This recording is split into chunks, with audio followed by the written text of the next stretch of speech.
Coucou tout le monde, c'est Aurélie, bonjour et bienvenue à chacun de vous, j'espère que vous allez tous vraiment très bien.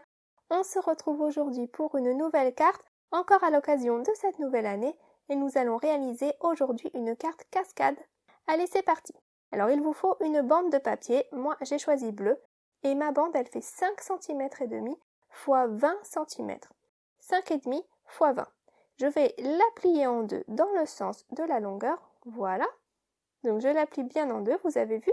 Et puis une fois que c'est fait, je vais aller prendre mes repères. Vous voyez là, à partir du milieu, je vais faire 3 repères à 1 cm et demi espacés les uns des autres. Donc 1 cm et demi, 3 cm, 4 cm et demi. Donc 3 repères tous les 1 cm et demi. Je prends ma planche à rainurer, je vais marquer les plis et je vais donc pouvoir plier ça tous les 1 cm et demi à partir du milieu. Donc 3 plis. Voilà ce que j'obtiens, vous voyez? Voilà ma forme. Je vous la montre un peu dans tous les sens. Voilà.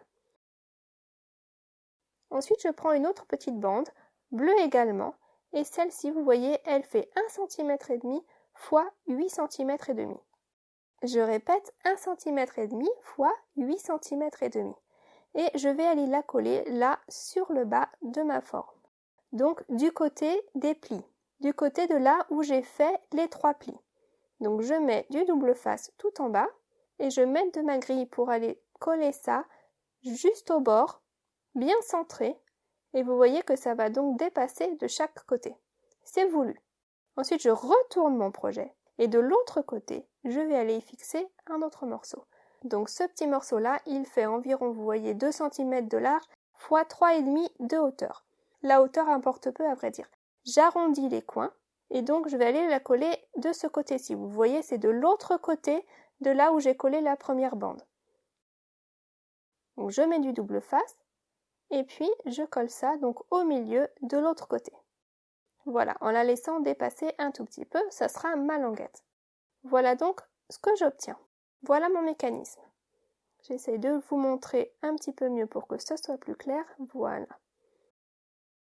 Ensuite, j'ai été découper 4 carrés qui font 5 cm et demi x 5 cm et demi.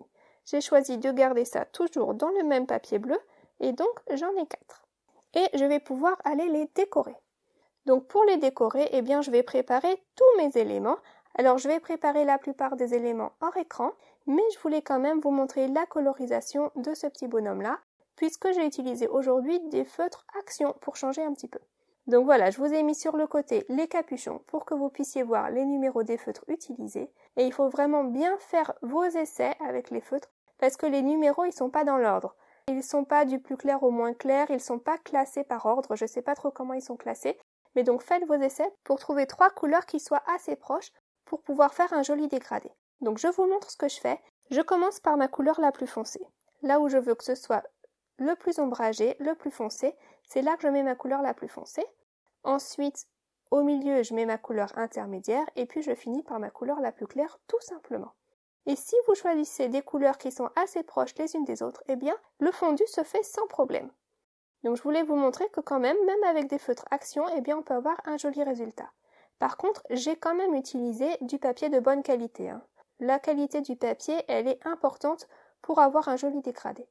Donc ça, c'était pour les tons bleus.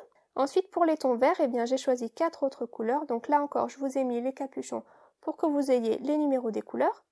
Et vous voyez que ce sont donc encore une fois 4 couleurs qui sont assez proches les unes des autres.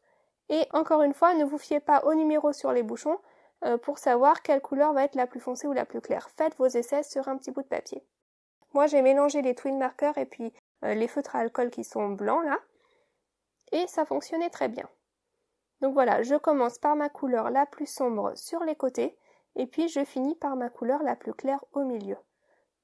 Ça se fait quand même assez facilement, surtout si vous faites vraiment attention au début au choix de vos couleurs, à avoir des couleurs qui sont assez proches. Ensuite, pour lui rajouter un petit reflet bleu, eh bien, j'ai mis du bleu clair tout autour. Et je vais aller diluer ça avec le feutre 0, avec mon blender. C'est vraiment juste pour donner un petit halo bleu à l'intérieur, là où il y a de la neige. Voilà. Et voilà donc mon petit bonhomme. Il est mignon, non? Donc j'ai fini ce petit bonhomme-là, je l'ai détouré, et puis j'en ai fait également 3 autres. Voilà. Donc j'ai fait les 3 autres hors écran pour gagner un petit peu de temps. Et j'ai essayé d'assortir les couleurs les unes aux autres. Vous voyez, j'ai gardé les mêmes tons de vert, de marron et de bleu. Donc ensuite, je prends mes 4 carrés bleus et puis je prends une chute de papier blanc. Je vais aller y découper des petites ondulations et me faire ainsi des collines que je vais aller coller au bas de chaque carré blanc. Je suis en train de me faire un décor pour y déposer mes personnages. Donc je colle chacune des collines au bas de chaque carré et puis je découpe ce qui dépasse et ça me donne donc un décor de neige. Voilà. Donc ça, c'est pas compliqué. Hors écran, j'ai été découper les chiffres de 0, de 1 pour former le numéro 2021. Et j'ai découpé ça dans du papier doré. Comme ça va donner un petit peu de brillant et ça ressortira mieux sur mon projet. Et en fait, ce que j'ai envie, c'est que mes petits personnages, ils tiennent chacun un numéro. Donc c'est parfait puisque j'ai 4 numéros et 4 petites cases. Donc je vais essayer de les positionner de sorte à pouvoir leur mettre un chiffre dans la main. Alors pour certains c'est plus compliqué que pour d'autres, mais voilà. Voilà donc ce que j'obtiens et puis je vais aller donc coller ça hors écran pour gagner un petit peu de temps. Donc voilà, c'est collé. Je les mets dans l'ordre que je préfère et voilà. Donc ensuite, je prends la forme que je me suis faite tout à l'heure et puis je vais aller coller chacun de ces carrés là où on a fait les plis. Donc sur le premier emplacement, tout au bout là, je mets de la colle et puis je peux aller y mettre un premier carré et donc en fait je mets le dernier carré, le 1 de 2021. Je commence par la fin. Ensuite, je vais aller au ras du pli suivant, mettre un petit peu de double face et coller l'avant-dernier carré cette fois-ci. Et je continue ainsi de suite, sauf que je m'aperçois que je les ai mis dans le mauvais sens, parce que j'ai envie de tirer ma languette horizontalement et non verticalement. Donc c'est pas grave, on recommence. Alors j'ai un petit peu déchiré les choses en enlevant ça, mais ne vous inquiétez pas, ça ne se verra pas, puisque en remettant mes carrés en place, eh bien ça cachera toute la misère. Donc je refais exactement la même chose, sauf que cette fois-ci, je les mets de façon horizontale. Donc au ras de chaque pli, je mets du double face, et puis je vais coller un carré. Donc en partant de la fin, de sorte à ce que le dernier carré que je mets, eh bien, ça corresponde au premier carré de mon 2021. Voilà. Et voilà, ils sont tous dans le bon ordre. Et le dernier carré, eh bien, c'est celui que j'avais posé en premier. Voilà. Voilà donc mon mécanisme. Alors maintenant, on va passer au fond de carte. Donc je vais faire un dégradé vite fait avec ces couleurs de bleu. Je vous ai marqué les couleurs pour que ce soit plus clair. Et au lieu de faire un dégradé qui va du haut vers le bas, eh bien cette fois-ci je vais faire un dégradé qui va du centre vers l'extérieur. Donc ça va être plus clair au milieu et plus foncé à l'extérieur. Après c'est toujours le même principe, c'est toujours la même façon de faire des dégradés. Je mets mes couleurs et puis je travaille mes transitions avec les petites mousses. Je fais des allers-retours jusqu'à ce que j'ai un fondu qui me convienne. Donc je mets ma couleur la plus foncée en dernier et puis je travaille bien à nouveau la transition. Voilà. Donc voilà ce que j'obtiens. Un dégradé cette fois-ci qui part du centre pour aller vers l'extérieur. Alors il n'est pas parfait mais c'est pas grave puisque au milieu on va y poser notre petit mécanisme. Alors pour pouvoir mettre mon mécanisme en place, je vais aller pouvoir replier les petites languettes là qui dépassaient, je les replie au dos, comme ceci. Voilà. Et c'est ça qui va tenir mon mécanisme. Il n'y a que ces deux parties-là qui seront collées sur mon projet. Donc j'y mets du scotch double face et puis je vais aller coller ça bien centré au milieu de mon fond de carte. Voilà. Hors écran, j'ai été préparer une petite salutation avec mon ordinateur. Ça dit tout simplement une très bonne année. Et je vais aller coller ça tout en haut. Voilà. Je voulais un petit peu de noir pour mettre plus de contraste dans tout ça. J'ai mis du scotch double face au dos de ce panneau et je vais aller coller ça maintenant sur une base de carte. Et voilà.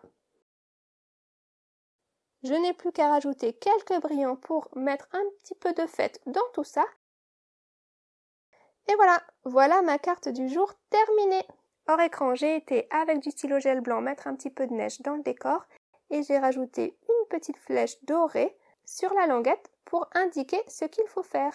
Vous voyez que tout ça n'est pas très épais en soi, ça rentre facilement dans une enveloppe normale et lorsqu'on tire la languette, voilà, 2021 défile avec ces petits bonhommes qui nous tiennent les numéros. C'est sympa, non? Voilà pour la carte aujourd'hui. J'espère vraiment que c'est un projet qui vous plaira. Vous avez vu que ce mécanisme ne demande pas du matériel spécifique nécessaire. Il vous suffit de prendre du papier et de le découper aux bonnes dimensions, tout simplement. Alors voilà, moi j'ai pris des petits bonhommes et j'ai fait mes propres décors, mon propre fond pour la carte aujourd'hui.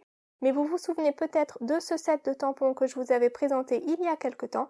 Il est vraiment très chouette. Je vous avais dit que je ferais quelque chose avec et je vous avais pas encore montré ce que j'avais réalisé. Eh bien, ce set de tampons, il est vraiment parfait pour le genre de projet qu'on a fait aujourd'hui. Je vais vous montrer ça. Regardez, il y a 4 images en carré en plus de ça. Et voilà, on peut faire exactement le même projet avec ce genre de tampons.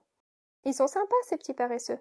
Alors bien sûr, quand on a des jolis tampons comme ça, il n'y a pas besoin que la carte soit interactive pour faire une jolie carte. On peut aussi simplement aligner les images les unes à côté des autres et c'est très sympa également. Mais voilà, aujourd'hui, on se concentre sur les cartes cascades. Je voulais vous montrer une petite alternative, juste pour vous donner des idées, mais bien sûr, comme d'habitude, vous faites avec ce que vous avez chez vous. Voilà, j'espère que ça vous aura plu aujourd'hui. On se retrouve très vite pour une nouvelle création. En attendant, prenez vraiment bien soin de vous. À très vite, bye bye.